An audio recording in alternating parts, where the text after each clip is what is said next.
Avatar Meher బాబాకి జై. ఈరోజు మనం అందరం ఒక కొత్త సంవత్సరంలో ప్రవేశించాం.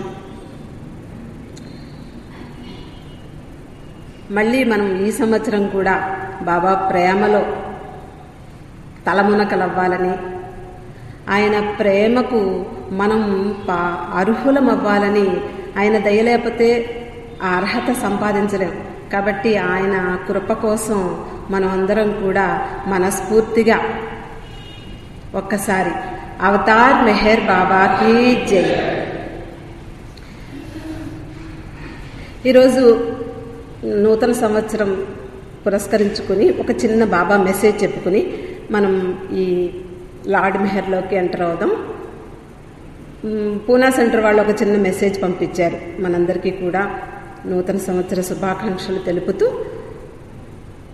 ఆ మెసేజ్లో ఏముంది అంటే బాబా చెప్పారు, నేను మెరికల్స్ చేయను, మహిమలు చెయ్యను, పరిస్థితులను మనకు అనుగుణంగా మార్చను, మీకు అనుగుణంగా మార్చను. కానీ ప్రపంచంలో ఏ మూలైనా సరే భగవత్ ప్రేమికులు హృదయపూర్తిగా బాబాను స్మరించినప్పుడు మీ సమస్యలన్నీ తీరుతాయి, నన్ను స్మరించినప్పుడు మీ సమస్యలన్నీ తీరుతాయి అని చెప్పి బాబా ఒక సందేశాన్ని ఇచ్చారు. కాబట్టి బాబాని ఆ విధంగా హృదయపూర్వకంగా ప్రేమించడానికి మనం అందరం ప్రయత్నిద్దాం. ఈరోజు మనం లార్డ్ మెహర్ చెప్పుకునే సందర్భంలో షిరీన్ మాయి గురించి చెప్పుకోవాలి. షిరీన్ మాయి ఎవరు అంటే మీకు అందరికీ తెలుసు, బాబాని కన్న తల్లి. ఆవిడ మనకు అవతార పురుషుణ్ణి భూమి మీదకు వచ్చేందుకు ఆవిడ పాత్ర, తల్లి పాత్ర ఆవిడ నిర్వహించింది. అటువంటి మహోన్నతమైనటువంటి వ్యక్తి ఆవిడ, చాలా అమాయకురాలు. అటువంటి ఆవిడ చరిత్రని ఈరోజు చెప్పుకుందాం. మనం గత వారంలో నాగేశ్వరరావు గారు చెప్పినప్పుడు మనకందరికీ గుర్తుండే ఉంటుంది, ఇరాన్లో ఉండేటటువంటి పరిస్థితుల గురించి కొంచెం చెప్పుకున్నాం. అది బాబా తండ్రి అయినటువంటి షెరియార్ యొక్క కథను చెప్పుకునేటప్పుడు ఇరాన్లో ఉండేటటువంటి ముస్లిం మతస్థులు ఏ విధంగా మిగిలిన మతస్థుల్ని ఏ విధంగా హింసించేవారు మనం కొన్ని చెప్పుకున్నాం. ఇక్కడ కూడా ఇరాన్లో ఉండేటటువంటి ఒక కుటుంబాన్ని గురించి మనం చెప్పుకోవాలి. ఇరాన్లో ఒక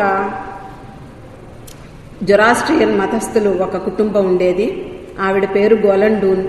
గోలండూన్ అంటే మీకు అందరికీ గుర్తుండే ఉంటుంది, షిరీన్ మాయి తల్లి. ఆమె భర్త దొరాబ్. వీరిరువురు కూడా ఒక చిన్న పిల్లతోటి, వాళ్ళకు కలిగినటువంటి 3 ఏళ్ల కుమార్తెతోటి నివసిస్తున్నారు. అక్కడ పరిస్థితులు మనకు తెలుసు, ఇరాన్లో ఈ ముస్లిం మతస్థులు ఏ విధంగా మిగిలినటువంటి మతస్థుల్ని హింసించేవారో. ఇక్కడ కూడా ఈవిడికి కూడా అలాంటి పరిస్థితి ఎదురైంది. చాలా చాలని జీతంతో వాళ్ళు కాలం గడుపుతున్నప్పుడు ఆవిడ గర్భవతి అవుతుంది రెండోసారి. కాబట్టి పుట్టబోయే బిడ్డ కోసం కొంచెం డబ్బు సంపాదించుకోవాలనే ఉద్దేశంతో, కొన్ని ఖర్చులు ఎక్కువ అవుతాయి కాబట్టి ఆ డబ్బులు సంపాదించుకోవాలనే ఉద్దేశంతో ఆవిడ ఏం చేస్తుంది అంటే ఇంట్లో ఊలు వస్తువులు తయారు చేసి ధనికులైనటువంటి కుటుంబాల దగ్గరికి వెళ్ళి వాళ్ళ ఇళ్లల్లో అవి అమ్మి వాళ్ళు ఇచ్చేటటువంటి సొమ్మును తీసుకుని వచ్చి కాలం గడిపేది. ఆ విధంగా ఒకరోజు ఆవిడ తను అల్లినటువంటి ఊలు వస్తువుల్ని ఒక కుటుంబానికి ఇచ్చి వాళ్ళ దగ్గర నుంచి సొమ్ము తీసుకుని వచ్చే సమయంలో ఏం జరుగుతుంది అంటే, ఆవిడ చీకటి పడిపోతుంది, తొందరగా ఇంటికి వెళ్ళాలనే హడావిడిలో ఆవిడ ఒక చిన్న సందులో తొందరగా వెళ్ళొచ్చని ఒక చిన్న సందులోకి వెడుతుంది. అక్కడ ఒక ముస్లిం మతస్థుడు నీళ్లు చల్లుతూ ఉంటాడు వీధిలో. ఆ విధంగా అటు వెళ్ళినప్పుడు ఆవిడ ఆ నీళ్లని తొక్కడం జరుగుతుంది. ఇంక వెంటనే అతడు నిలవరించి, మీరు ఏం చేస్తున్నావు, నువ్వు ఇటువంటి పవిత్ర స్థలంలోకి నువ్వు రావచ్చా, కాబట్టి నువ్వేమైనా సరే ఇక్కడి నుంచి కదలడానికి వీల్లేదు, ఈ నీళ్లు ఆరే వరకు నువ్వు ఇక్కడి నుంచి కదలొద్దు అని చెప్పి కసురుతాడు. ఓ పక్కన చీకటి ముసురుతోంది, తనను రక్షించే వాళ్ళు ఎవరూ లేరు. ఆ దుర్మార్గులు కూడా కొంతమంది అటు వచ్చి వాళ్ళు ఏం చేస్తారు అంటే ఆవిడ్ని అసభ్యమైన పదజాలంతో గేలి చేయడం మొదలు పెడతారు. ఆ యువతి కళ్ళల్లో నీళ్లు నింపుకుని నన్ను రక్షించే వాళ్ళు ఎవళ్ళు లేరా అని చెప్పి ఆవిడ మనస్ఫూర్తిగా భగవంతుడిని ప్రార్థిస్తుంది. ఆ సమయంలో ఒక వృద్ధ మహమ్మదీయుడు వచ్చి అటువైపు వాళ్ళందరినీ కూడా పారద్రోలి ఈవిడ్ని తను తోడుగా వచ్చి తన ఇంటికి ఆవిడ ఇంటికి తీసుకుని వెళ్తాడు. ఆమె భయంతో వణుకుతూ ఆయన తోడు తీసుకుని ఇంటికి వెళ్ళిపోతుంది. ఆయనకి కృతజ్ఞత చెప్తుంది. ఇంటికి వచ్చిన తర్వాత భర్త దొరాబ్ తోటి ఈ సంఘటన చెప్తుంది. ఇంకా దొరాబ్ ఏమనుకుంటాడంటే ఇంకా ఇరాన్లో జీవించడం కష్టం, మనం అందరం కూడా ఇండియా వలసి వెళ్ళిపోవాలి అని. అప్పుడు వాళ్ళు ఒక ప్రక్కన భార్య గర్భవతి, ఒక చిన్న పిల్ల, ఉన్నటువంటి సంపదని కొంచెమైనా కూడబెట్టుకుని ఇండియా వెళ్ళాలి. అటువంటి పరిస్థితుల్లో అతడికి కొంచెం లేట్ అవుతుంది. ఆ విధంగా వాళ్ళు కొన్నాళ్లకి బొంబాయి వెళ్ళిపోతారు. ఆ బొంబాయిలో ఈమె ఒక ఆడపిల్లని ప్రసవిస్తుంది. పాప చాలా అందంగా ఉండేదట. కాబట్టి ఆ రూపానికి తగినట్లుగా ఒక పేరు పెట్టాలని చెప్పి షిరీన్ అని చెప్పి పేరు పెడతారు. షిరీన్ అంటే సౌందర్య నిధి.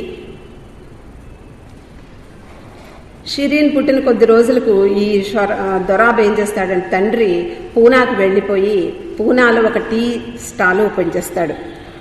కొద్ది రోజుల్లోనే చాలా మందిని స్నేహాన్ని కూడగొట్టుకుంటాడు. చాలా మంది స్నేహితులు అవుతారు. అతడు చాలా చాకచక్యంగా మాట్లాడడం, నేర్పుతో చాతుర్యంతో మాట్లాడడం, హాస్యంగా మాట్లాడడం, ఇలా నలుగురిని కూడగట్టుకుని తనకి తెలిసినటువంటి చిన్న చిన్న చిట్కాలను చెప్తూ ఉంటాడు. ఎవరికైనా ఒంట్లో బాగుండకపోతే చిన్న మూలికలు ఇవ్వడము, లేకపోతే ఇలా చేస్తే మీకు నయమవుతుంది అని చెప్పడం, అలాంటి సహాయం కూడా చేస్తూ ఉంటాడు. ఒకసారి ఒక రోగి వస్తాడు, జలుబుతో బాధపడుతూ ఉంటాడు. అతడు అడుగుతాడు, నాకు జలుబు ఉంది తీవ్రంగాను, ఏదైనా చిట్కా చెప్పమంటారు. అతడికి చాలా అంటే చాలా భయం అనమాట. చిన్న జలుబుకే చాలా భయపడిపోతూ ఉంటాడు. అటువంటి వ్యక్తిని పట్టుకుని ఏదో కొంచెం వేళాకోళంగా అతడు ఏం చేస్తాడంటే రోజు చన్నీళ్ళు స్నానం చెయ్యి, లేకపోతే చలి గుడ్డ కప్పుకుని చల్లటి గుడ్డ కప్పుకుని గాలిలో ఉండు, తర్వాత చల్లని మజ్జిగ తాగు, ఇలాంటివన్నీ చెప్తాడు తమాషాగా.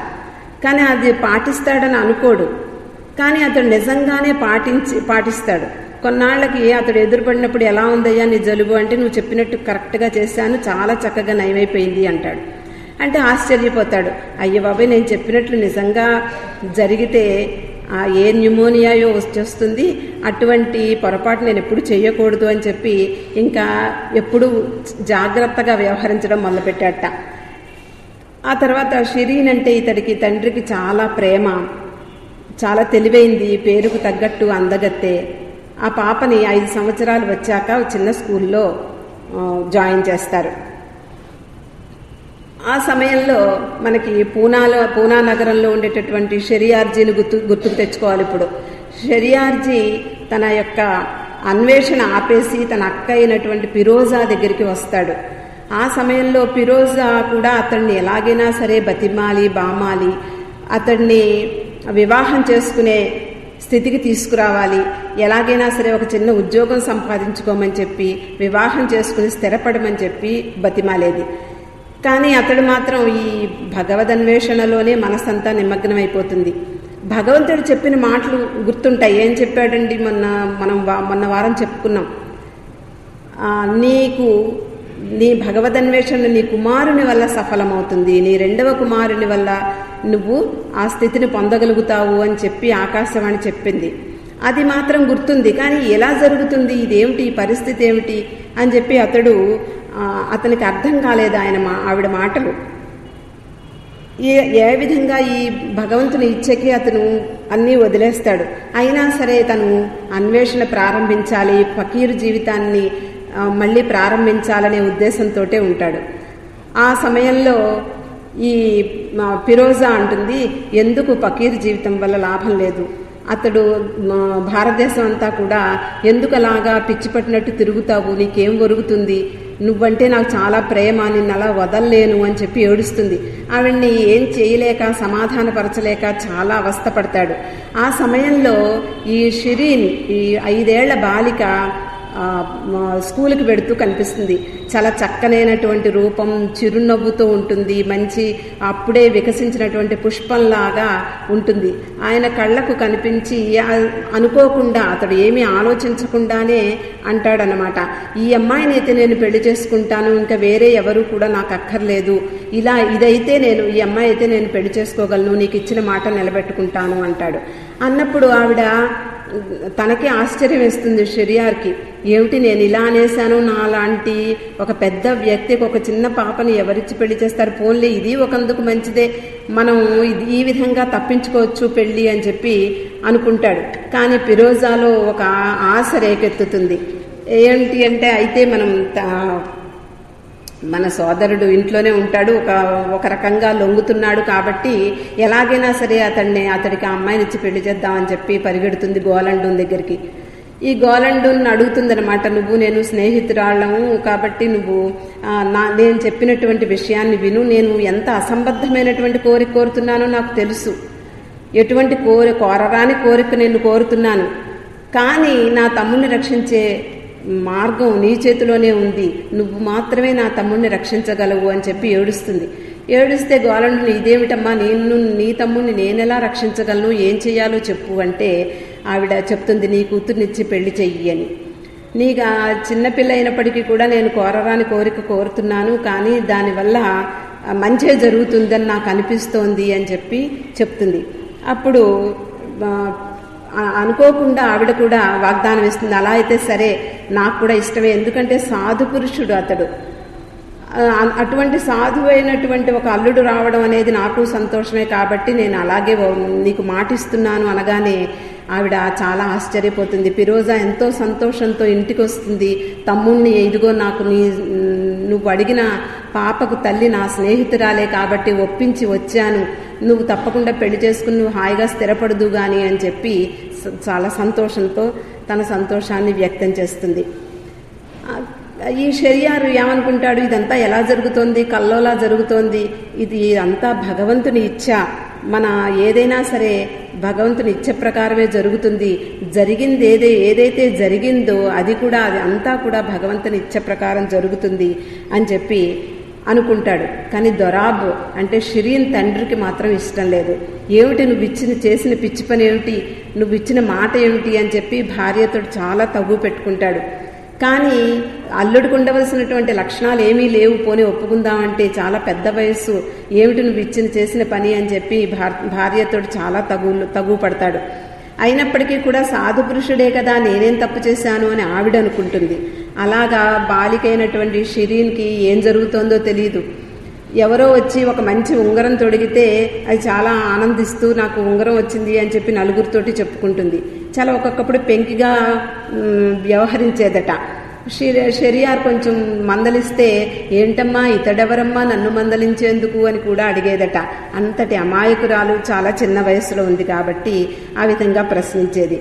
కుటుంబాన్ని పోషించడానికి మాత్రం షెరియార్జీ చాలా నిజాయితీగా పనిచేసేవాడు. ఉద్యోగం చెయ్యాలి కదా, కాబట్టి అతడు తోటమాలిగాను, కొన్నాళ్ళు వంటవాడిగాను, ఆ విధంగా ఒక లాడ్జ్కి మేనేజర్గాను ఇలాగా తను ప్రయాణం మొదలు పెడతాడు. ఆ తర్వాత అతనికి షెహరియర్ అనేది అతని పేరు, కానీ వాళ్ళ యొక్క స్నేహితులందరూ కలిసి షెరియార్ కింద మారుస్తారు. ఆఖరికి షెరియార్ ఇరానీ కింద ఆయన పేరు ఉంటుంది. షెరియార్ తన సంపాదనలో పొదుపు చేసి ఒక చిన్న టీ దుకాణం కూడా ప్రారంభిస్తాడు. ఆ తర్వాత దాంట్లో కూడా కొంత పొదుపు చేసి ఇంకొక దుకాణం ప్రారంభిస్తాడు. అందులో కూల్ డ్రింక్స్, తర్వాత జొరాస్ట్రియన్ మతస్థులు వాడుకునేటటువంటి కర్మకాండలకు వాడుకునేటటువంటి కొన్ని వస్తువులు ఇవన్నీ పెట్టి అమ్మడం మొదలు పెడతాడు. ఇలా కానీ ఇన్ని చేస్తున్నప్పటికీ కూడా అతని పెదవుల మీద యజ్దాన్ అనేటటువంటి నామం మాత్రం మరిచేవాడు కాదు. ఎల్లప్పుడూ అతని పెదవుల మీద యజ్దాన్ యజ్దాన్ యజ్దాన్ అని ఆ నామం ఎప్పుడూ కూడా మనపూర్వకంగా అతడు అనుకునేవాడు. తర్వాత ఈ షెరియార్ గోలండూన్ ఫిరోజాకి ఇచ్చిన మాట 9 సంవత్సరాల తర్వాత మాత్రమే అది సఫలమవుతుంది. ఎందుకు అంటే అమ్మాయి చిన్నపిల్ల, ఆ వయసు వచ్చేటప్పటికి ఆ అమ్మాయికి 14 సంవత్సరాలు వస్తాయి. వరుడు షెరియార్కి 39 సంవత్సరాలు. ఆ వేడుకల్లో ఫిరోజా తర్వాత గోలండూను చాలా మనపూర్వకంగా పాల్గొంటారు. ఆ వేడుకలు చాలా సరదాగా చేసుకుంటారు. కానీ దొరాబ్ మాత్రం ఆ వేడుకలకు దూరంగా ఉండిపోతాడు. స్వభావసిద్ధంగా చాలా ఉత్తముడైనటువంటి ఈ షెరియారు సాంసారిక జీవితాన్ని కూడా చాలా చక్కగా బాగా అలవాటు పడ్డాడు. తర్వాత హాస్యంతో చతురోక్తులతోటి మాట్లాడేవాడు. అతడికి ఎప్పుడు కూడా తను చదువుకుని ఎరగడు. మనం షెరియార్ జీవితంలో మనం చదువుకున్నాం. ఎప్పుడూ కూడా చాలా చిన్న వయసులోనే అతడు ఇరాన్ని వదిలేసి తను భగవదన్వేషణలో ఫకీర్ జీవితాన్ని ప్రారంభిస్తాడు. అతడు చదువుకున్నట్లు మనకు ఎక్కడా తెలియదు. కానీ అతడికి అనుకోకుండా పర్షియా, అరబిక్, హిబ్రూ భాషలు వస్తాయట. మాట్లాడడం, చదవడం, వ్రాయడం కూడా 3 భాషల్లోనూ నేర్పు పొందుతాడు. అది ఎలా జరిగింది అంటే ఎవరికి అర్థం కాదు. ఏదో ముసుగు తీసినట్లుగా అతడికి అన్నీ అయిపోయాయి. ఆ విధంగా అతడు చాలా జ్ఞాన సంపదని మూటకొట్టుకుంటూ భార్య అయినటువంటి షిరీన్కి కొన్ని అరబిక్ భాషలు నేర్పి అతడు ఈ షానామా తర్వాత హఫీజ్ సూక్తుల్ని అతడు భార్యకు చెప్పేవాట. ఈ ఫకీర్ జీవితాన్ని ప్రారంభించిన నుండి షెరియారు శాకాహారి, మాంసాహారాన్ని ముట్టుకునేవాడు కాదు. కానీ జొరాస్ట్రియన్ మతస్థులు మాంసాహారం లేకుండా వాళ్ళు భోజనం చెయ్యరు. ఈ వివాహం అయిన తర్వాత అల్లుడు ఇంటికి వచ్చినప్పుడు శాకాహారం వండి పెట్టడానికి వీడికి చాలా చిరాగ్గా ఉండేది. ఇంకా ఒకసారి అనుకుని తల్లి కూతుళ్ళు అనుకుని ఒకసారి వాళ్ళు కొంచెం మాంసాన్ని చాలా సన్నగా తరిగి అది పప్పులో కలిపేసి పెడతారు. పెడితే తన యొక్క నిష్ఠా నియమాలు అన్నీ ఉల్లంఘించబడ్డాయని చెప్పి ఒక తీవ్రమైన బాధతోటి అతడు భార్యతోటి అంటాడు, నువ్వెంత పని చేశావో తెలుసా, నిన్ను భగవంతుడు క్షమిస్తాడులే, క్షమించుగాక అని చెప్పి అంటాడు. ఆనాడు షిరీన్కి ఒక కల వస్తుంది. దాంట్లో ఒక 2 వ్యక్తులు దృఢకాయలు ఆమెను పట్టుకుని ఒక పాత్రలో పానీయాన్ని తాగించడానికి ప్రయత్నిస్తూ ఉంటారు, బలవంతం చేస్తూ ఉంటారు. అది దాంట్లో రక్తం ఉంటుంది. ఆ రక్తాన్ని తాగించడానికి ప్రయత్నిస్తూ ఉంటే నాకు వద్దు, నేను తాగను అని చెప్పి బాగా గట్టిగా అరిచి లేచిపోతుందన్నమాట. కళల నుంచి మెళుకు వచ్చేస్తుంది. అది తల్లికి చెప్తే తల్లి అర్థం చేసుకుంటుంది, మనం చేసినటువంటి పని తప్పు కాబట్టి మనం అలాంటి కల వచ్చింది అని చెప్పి వాళ్ళిద్దరూ కలిసి మమ్మల్ని భగవంతుడు క్షమించుగాక అని చెప్పి భగవంతుడిని ప్రార్థిస్తారు, మమ్మల్ని క్షమించమని చెప్పి. కానీ అప్పటి నుండి కూడా షెరియార్జీ తన శాకాహారాన్ని విడిచిపెట్టి మామూలు మాంసాహారాన్ని తినడం మొదలు పెడతాడు. 1893 సంవత్సరం 2వ తేదీన షిరీన్కి తొలి సంతానం కలుగుతుంది. అతడికి పర్షియా పౌరాణిక గాథల్లోని రాజైన జంషెడ్ అనేటటువంటి పేరు పెడతారు. అయితే బిడ్డను సాకేటంత వయస్సు షిరీన్కి లేకపోవడం వల్ల దౌలా ఆమె అక్కకి ఈ బిడ్డను ఇస్తుంది. దౌలా ఆమె భర్త లోనావాలాలో ఒక హోటల్ స్థాపించి వాళ్ళు నడుపుకుంటూ ఉంటారు, వాళ్ళు అక్కడ జీవిస్తూ ఉంటారు. ఈ బిడ్డను తీసుకువెళ్ళి చాలా జాగ్రత్తగా వాళ్ళ సొంత బిడ్డగా వాళ్ళు ఆయన అబ్బాయి యోగక్షేమాలని పూర్తిగా వాళ్లే నిర్వహిస్తారు.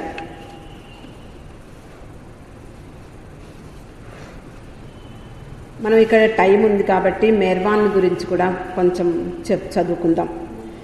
తర్వాత కొన్ని నెలలు గడిచిన పిదప షిరీన్ మరల గర్భవతయింది. అయితే ఈసారి మొదటి నుండే ఒక దివ్యానందాన్ని ఆవిడ అనుభవిస్తోంది.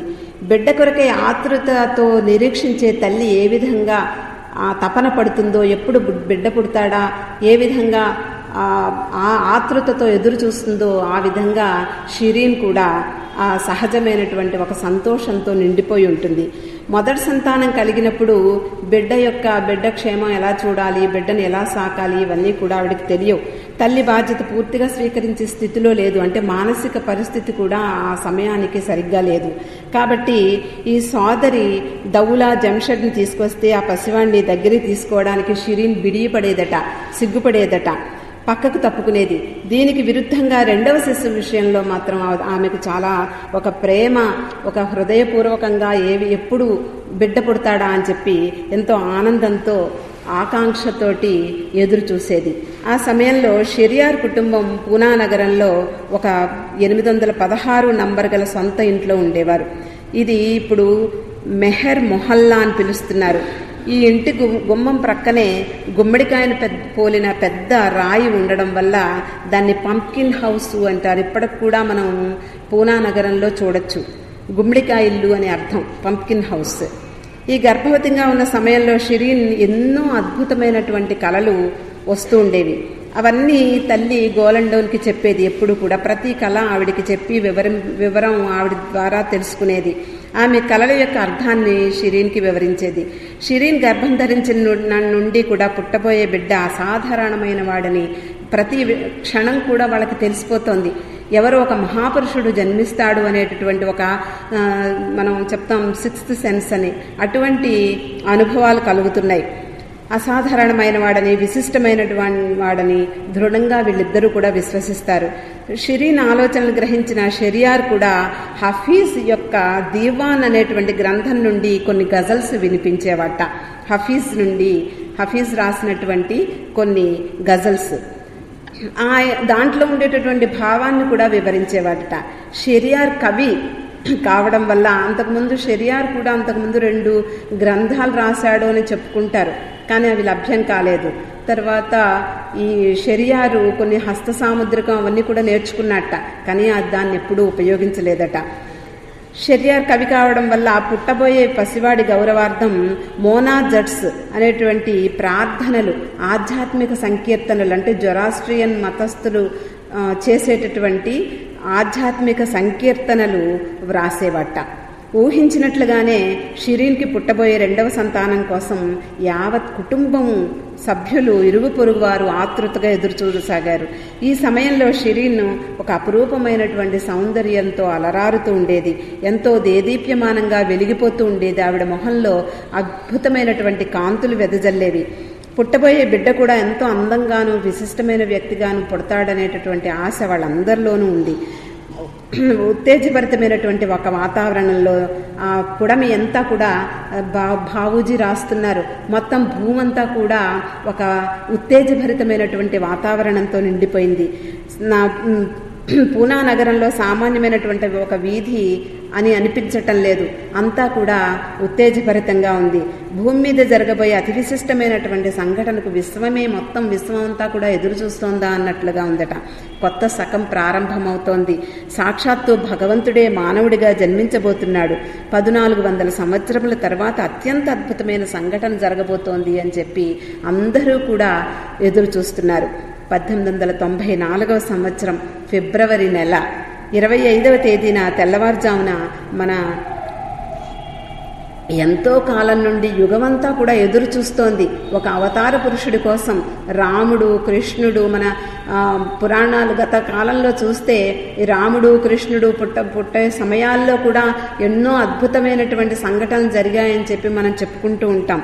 అటువంటి ఆ విధంగా మొత్తం విశ్వమంతా కూడా ఎదురు చూస్తున్నటువంటి సమయంలో డేవిడ్ ససూన్ ఆసుపత్రిలో షిరీన్ మంచంపై నిద్రిస్తోంది. ఆమె పక్కనే తల్లి కూడా నిద్రిస్తోంది. ఆ సమయాన్ని సూచిస్తూ మోగిన 12 గంటలకి ఒక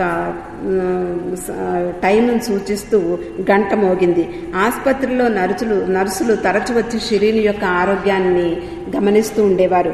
గాఢ నిద్రలో మునిగుంది ఆవిడ కూడా. హఠాత్తుగా షిరీన్ మేల్కొని తనకు కల వచ్చిందని చెప్పి తల్లితో చెప్తుంది. ఆతృతతో గోలండోన్ కుమార్తెతో ఇలా అడిగింది. ఆవిడ కూడా ఆతృత, ఏదో జరగబోతోంది, ఏదో ఒక రకమైనటువంటి ఒక విశేషం జరగబోతోంది అని చెప్పి ఆవిడకు కూడా చాలా ఆతృతగా ఉంది. ఏం జరిగింది, ఏమిటొచ్చింది, ఆ కళ ఏమిటి అని నాకు చెప్పు అని చెప్పి ఆవిడ అడుగుతుంది. ఏం చూసావు కల్లో అంటుంది. షిరీన్ అంటుంది, నేను కల్లో ఒక సూర్యుడిని పోలిన దివ్య పురుషుణ్ణి చూశాను. ఆ దివ్య తేజస్సుతో వెలిగిపోతున్నాడు ఆ దివ్య పురుషుడు. రథంలో కూర్చుని ఉండడం చూశాను. చుట్టూ ఉన్న వాతావరణం అంతా చల్లగా దివ్య తేజస్సుతో నిండిపోయింది. కొంతమంది ప్రజలు ఆ రథాన్ని లాగుతున్నారు. వేల కొలది జనులు ఊరేగింపుగా రథం ముందు నడుస్తున్నారు. వేలాది కళ్ళు ఆయనపైనే దృష్టి పెట్టి ఉన్నాయి.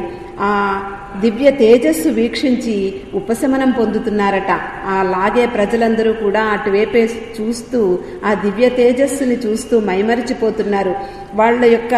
వాళ్ళ బాధలన్నీ కూడా, అంటే వాళ్ళ ఆవేదనంతా కూడా తీరిపోయినట్లుగా ఆయనను చూస్తే ఉపశమనాన్ని పొందుతున్నారు. ఆయన ముఖం నుండి వెలువడే దివ్యమైనటువంటి కాంతిని ఆశ్చర్యపోతూ నేను కూడా ఊరేగింపులో పాల్గొన్నాను అని చెప్తుంది. ఆయన యొక్క ప్రకాశం ఊరేగింపులో పాల్గొన్న ప్రజలందరిపైన ప్రసరిస్తోంది. అందరి కళ్ళు ఆయనపైనే ఉన్నాయి. ఎవరికి దృష్టి మరల్చే ఆలోచనే లేదు. ఇది మళ్ళీ ఇంకొకసారి చదువుకుందా అండి, చాలా అందంగా ఉంది. కాబట్టి భావుజీ రాసినట్లుగా షిరీన్ వివరించినట్లుగా ఈ పేరాలో ఉంది. నేను కలలో సూర్యుణ్ణి పోలిన దివ్య పురుషుణ్ణి రథంలో కూర్చుని ఉండడం చూశాను. చుట్టూ ఉన్న వాతావరణం అంతా చల్లనైన అతని దివ్య తేజస్సుతో నిండిపోయింది.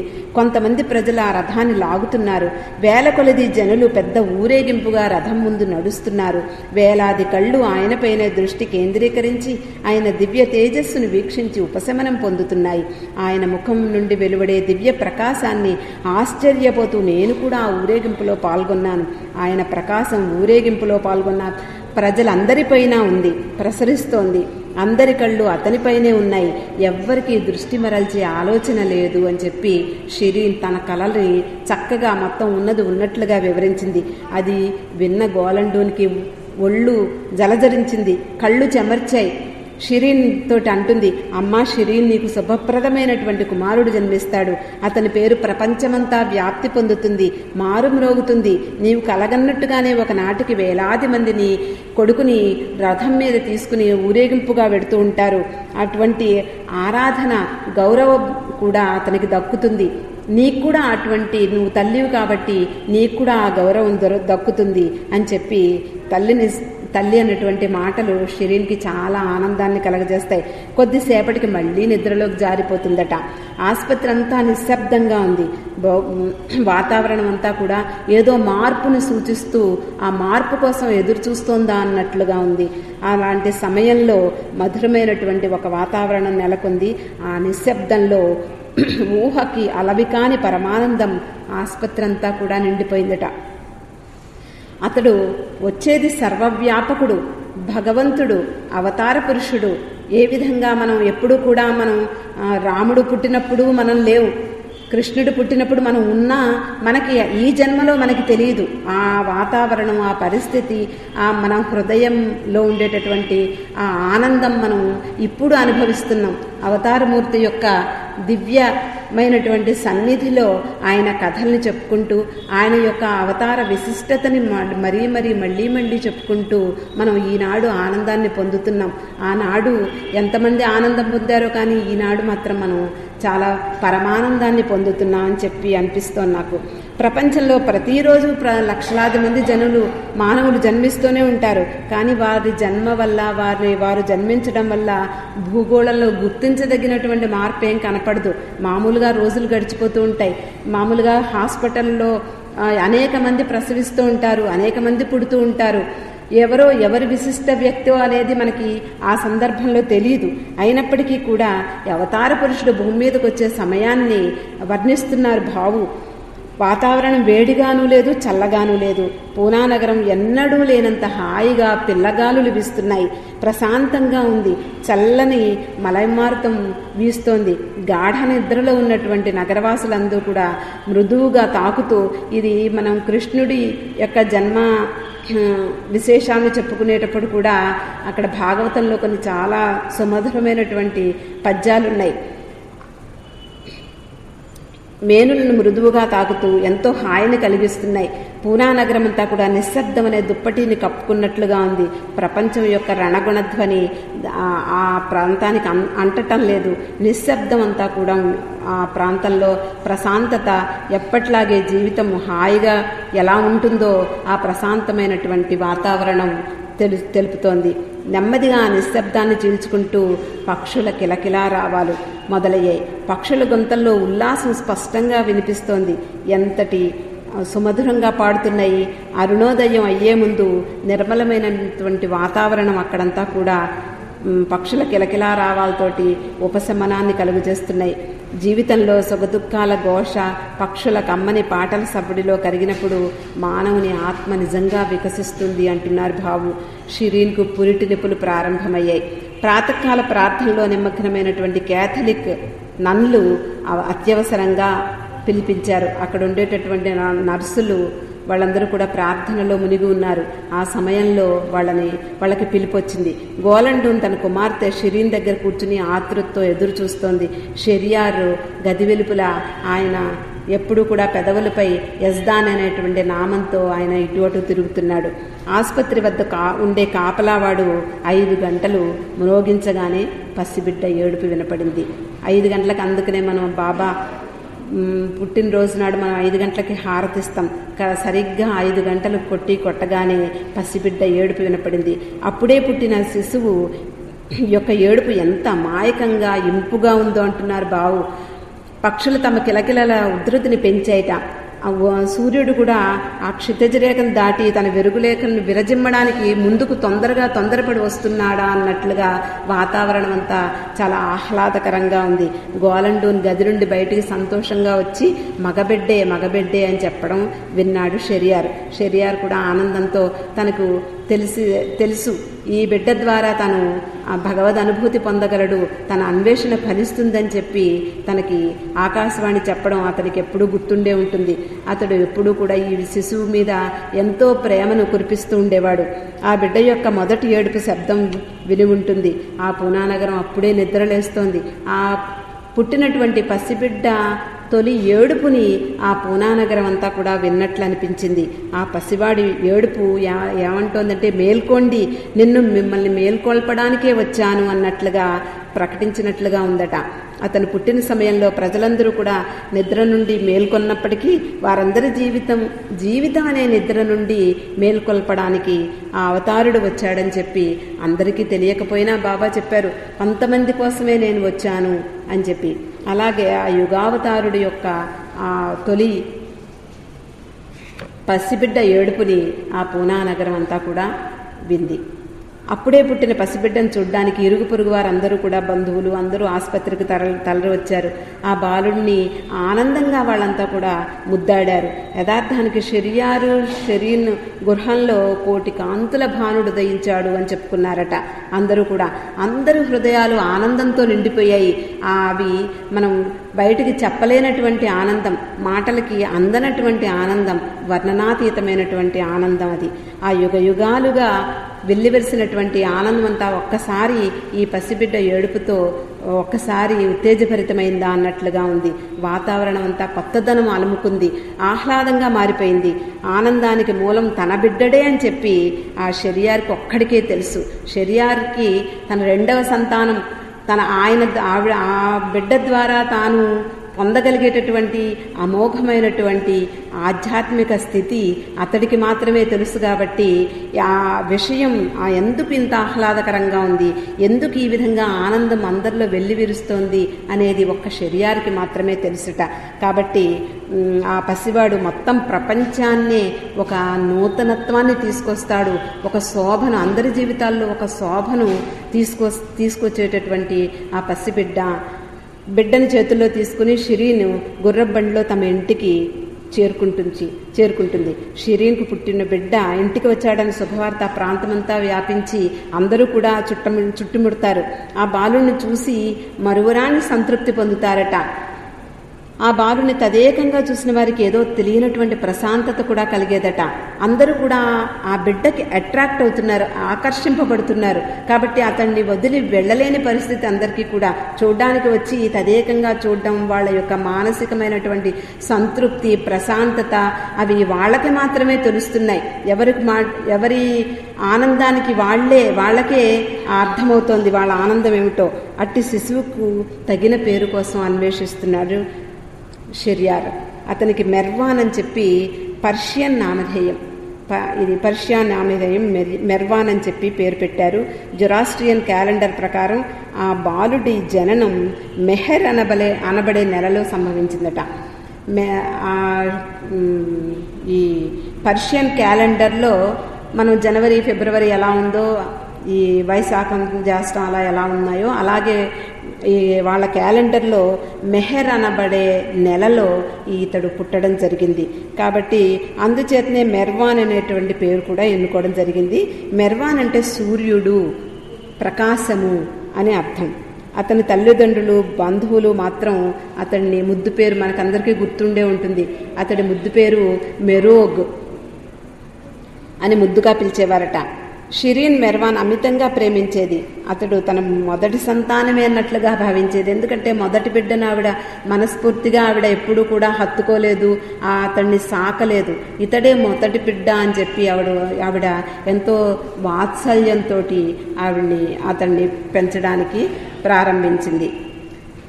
జంషెడ్ పట్ల ఎంతటి విముఖత ఉందో ఆ సమయంలో ఆమెకు అర్థమయ్యేది కాదట. ఎందుకంటే ఈ బిడ్డ యొక్క సంరక్షణలోనే ఆవిడ కాలం గడిచిపోయేది. ఆ బాలుడి సంరక్షణ చాలా చక్కగా సాగింది. తల్లి బిడ్డల మధ్య ఉన్న బంధం చాలా దృఢమైంది. తమ బిడ్డ సాన్నిధ్యంలో షిరీన్ జీవితం ఆనందదాయకమైంది. అలా కొన్ని నెలలు గడిచిన తర్వాత షిరీన్కి మళ్ళీ ఒక కల వస్తుంది. షెరియార్ ఆ కల గురించి ఇలా వివరిస్తాడు. మెరోగ్ను నా చేతుల్లో పట్టుకుని నేను మన ఇంటి గుమ్మంలో నుంచున్నాను. ప్రక్కనే ఉన్న బావి లోపల నుండి ఒక దేవతా స్త్రీ పైకి వచ్చింది. ఆమె ఒక హిందూ దేవత వలె అలంకరించుకుంది. చక్కని ఆకుపచ్చని చీరను, ఆకుపచ్చని గాజులు ధరించింది. నుదుటి మీద రంగురంగుల తిలకం అద్దుకుంది. ఆమె చేతిలో హారతి పళ్ళెం ఉంది. దానిలో కొన్ని పువ్వులు, వెలిగించిన కర్పూరం, పూజా సామగ్రి ఉన్నాయి. ఆమె సౌందర్యాన్ని చూస్తూ నేను కదలకుండా నిల్చున్నాను. అంతలో ఆ స్త్రీ మెరోగ్ తనకిమ్మని సైగ చేసింది. అంతేకాదు, నీ కుమారుడిని నాకిచ్చేయి అని పదే పదే అర్థించడం మొదలుపెట్టింది. నేను నా కొడుకుని గట్టిగా పట్టుకున్నాను. నాకింతలో కల నుండి మెళుకు వచ్చింది అని చెప్తుంది. అప్పుడు అమ్మయ్య, మెరోగ్ పక్కనే ఉన్నాడు అని చెప్పి తను సేదదీరింది. లేకపోతే భయపడింది అనమాట, ఎవరెత్తుకుపోయారో అని. ఆ విధంగా తనకొచ్చినటువంటి కళ మళ్ళీ షెరియార్కి వివరించినప్పుడు షెరియార్కి కూడా అర్థమైంది, షెరీన్కి కూడా అర్థమైంది. తన కొడుకు కారణ జన్ముడు, మామూలైనటువంటి వ్యక్తి కాదు, అవతార పురుషుడు అని చెప్పి తెలియకపోయినా, భగవంతుడే తన గర్భంలో జన్మించాడని చెప్పి తెలియకపోయినప్పటికీ కూడా అతడు ఏదో ఒక సత్పురుషుడు అనేటటువంటి భావన కలిగింది. కారణ జన్ముడు అని చెప్పి ఆవిడ భావించింది. షెరియార్ ఈ ఇద్దరి వివాహాన్ని ఒక ఆయన ఖండించారు. ఎవరు అంటే షిరీన్ తండ్రి దొరాబ్. అతడు వీళ్ళిద్దరి వివాహాన్ని అంగీకరించలేకపోయినప్పటికీ కూడా షెరియారు తన ఇంటి ఛాయలకు కూడా రానిచ్చేవాడు కాదట. అటువంటిది మెర్వాన్ పుట్టినప్పుడు అతడు కూడా దగ్గరికి వస్తాడు, అల్లుణ్ణి గౌరవిస్తాడు, ఆ పసిబిడ్డను ఎత్తుకుంటాడు. తన ముద్దుల మనవడి పట్ల ఎంతో ఆకర్షితుడవుతాడట. వివాహమైంది మొదలు ఎప్పుడు కూడా షెరియార్ని అల్లుడుగా గౌరవించినటువంటి ఆ వ్యక్తి ఇప్పుడు అతన్ని గౌరవించడం మొదలుపెట్టాడు. అతడు ఈ మనవడి యొక్క ముగ్ధమోహన సౌందర్యానికి ముగ్ధుడైపోయి దాసోహమై రోజు వాళ్ళ ఇంటికి వెళ్ళేవాట. మెర్వాన్ కూడా తాత పట్ల ప్రేమతో ప్రతిస్పందించేవాట. ఎవరైనా తెలిసిన వ్యక్తి వస్తే చంటి పిల్లలు కూడా స్పందించడం మనం చూస్తూ ఉంటాం. అలాగే తాతగారి సాంగత్యం అంటే చాలా ఇష్టపడేవాడు. క్రమంగా దొరాబ్కు తన అల్లుడైన షెరియార్పై ప్రేమ, గౌరవం పెరిగాయి. 11 సంవత్సరాలుగా వారిరువురి మధ్య మాటలు లేవు. ప్రజల దృష్టిలో మెర్వాన్ ఒక అసాధారణమైన బాలుడు. బాల్యంలో చేసే అల్లరి, కొంటెతనం కూడా ప్రత్యేకత మెర్వాన్లో స్పష్టంగా కనిపించేది. అందరి పిల్లలు చేసే అల్లరి వేరు, అతడు చేసేటటువంటి కొంటి పనులు వేరు. ఉదాహరణకు మెర్వాన్ 11 నెలల వయసులో ఒకనాడు షిరీన్ తమ ఇంటి ప్రాంగణంలో ఒక చెట్టు కింద ఊయల్లో మెర్వాన్ను పరుండబెట్టి వంట చేయడానికి వంటగదిలోకి వెళ్ళింది. తిరిగి వచ్చిన షిరీన్ భయం గొలిపే, మనకి ఈ కథ తెలుసు, ఒక భయంకరమైనటువంటి దృశ్యాన్ని చూసి ఆవిడ మూర్చిపోయినంత పనైంది. భయంకరమైనటువంటి ఒక నల్ల త్రాచు ఊయల్లోకి పాకి మెర్వాన్ చుట్టుకుని ఉండగా అతడు పాముతో ఆడుకుంటున్నాడు. అందుకనే బావు చెప్తారు, వేరే వేరే అందరి పిల్లలు ఆడుకునే తీరు వేరు, ఇటువంటి అవతార పురుషుడు ఆడుకునే ఆటలు ఈ విధంగా ఉంటాయి అని చెప్పి చెప్తున్నారు. షెరీన్ కెవ్వుమని కేకవేసింది ఈ భయంకరమైనటువంటి దృశ్యం చూసి. ఆ శబ్దానికి తాచుపాము మెల్లగా జారుకుంది. షెరీన్ ఒక్క ఉదుటిన ఊయల వద్దకు వెళ్ళి మెర్వాన్ ఎలా ఉన్నాడు అని చెప్పి హఠాత్తుగా ఆ గుండెలకు హత్తుకుంది. కానీ మెర్వాన్ చూపులు, నా ఆటకు ఎందుకు భంగం కలిగించావు అమ్మా అన్నట్లుగా ఉన్నాయట. నేను ఆడుకుంటున్నాను కదా అన్నట్లున్నాయట. ఇరుగు పొరుగు వారు షిరీన్ కేకలు విని అక్కడికి చేరే సమయానికి ముందే పాము అదృశ్యమైంది. వారు షిరీన్ కేకలు విని అక్కడికి చేరే సమయానికి వాళ్ళు ఆ బిడ్డని అందరూ కూడా ఎత్తుకుని ఆ సంఘటనను విని అందరూ కూడా ఆశ్చర్యంలో మునిగిపోయారు. ఏడాది వయస్సు కూడా రాకముందే మెర్వాన్ నడవడం ప్రారంభించాడు. ఒకరోజు ఉన్నట్టుండి మెర్వాన్ లేచి నిలబడి ఏ ఊతం లేకుండానే నడవడం ప్రారంభించాట. తడబడకుండా నడిచాట. షిరీన్ ఆనందాశ్చర్యాలకు లోనైంది. కానీ ఆ బాలుని నేర్పు ఆమెకు తరచు విసుగు పుట్టించేది. ఎందుకు అంటే ఒక చిన్నపిల్లాడు ఒక చోట కూర్చుంటే తల్లికి పని అయిపోతుంది కదా.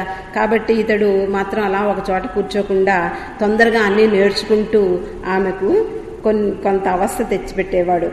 షిరీన్ ఎంత ప్రయత్నించినా మెర్వాన్ను బయటికి జారుకోకుండా నిలువరించలేకపోయేది.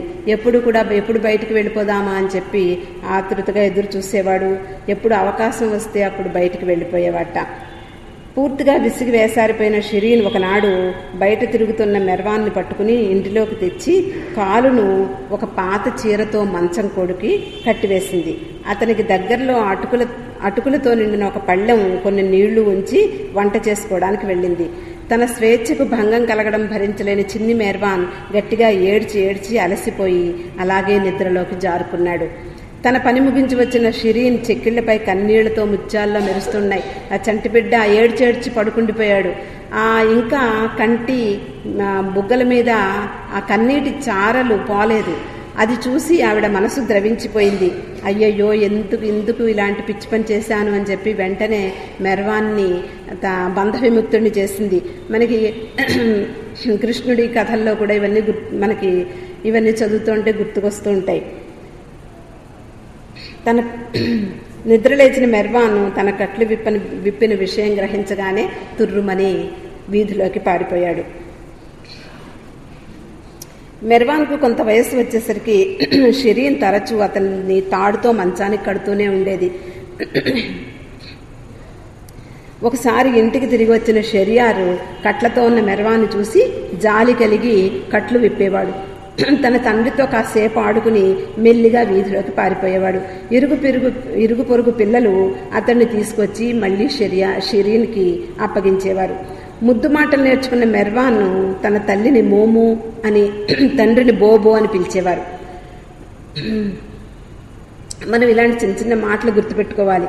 బాబా తన తల్లిని ఎలా పిలిచేవారు, తండ్రిని ఎలా పిలిచేవారు అనేది చాలా చిన్న ముద్దు మాటలతో తల్లిని మేమో అని, తండ్రిని బోబో అని పిలిచేవారు.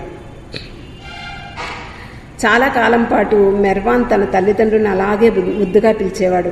షిరీన్ తన భర్తను ఆప్యాయంగా షోరోగ్ అని పిలిచేది. అలాగే మెర్వాన్ అంటే ఇష్టపడే ఇరుగు పొరుగు వారు కూడా మెర్వాన్ తల్లిదండ్రులు పిలిచినట్లే మెరోగ్ అని ముద్దుగా పిలిచేవారు. ఆ చుట్టుపక్కల వారికి మెర్వాన్ అంటే పిచ్చి ప్రేమ. షిరీన్కు దౌలా, ఫిరోజా, బాను అని 3 అక్క చెల్లెళ్ళు, దిన్షా, రుస్తుం అనే 2 అన్నదమ్ములున్నారు. వారందరికీ మెర్వాన్ అంటే ఎంతో ప్రేమ. ముద్దుల మూట మెరోగును చూడ్డానికి తరచూ వీళ్ళందరూ కూడా షెరియార్ ఇంటికి వచ్చేవారు. మొత్తం కుటుంబం యావత్తు కూడా చిన్నపిల్లవాడైనటువంటి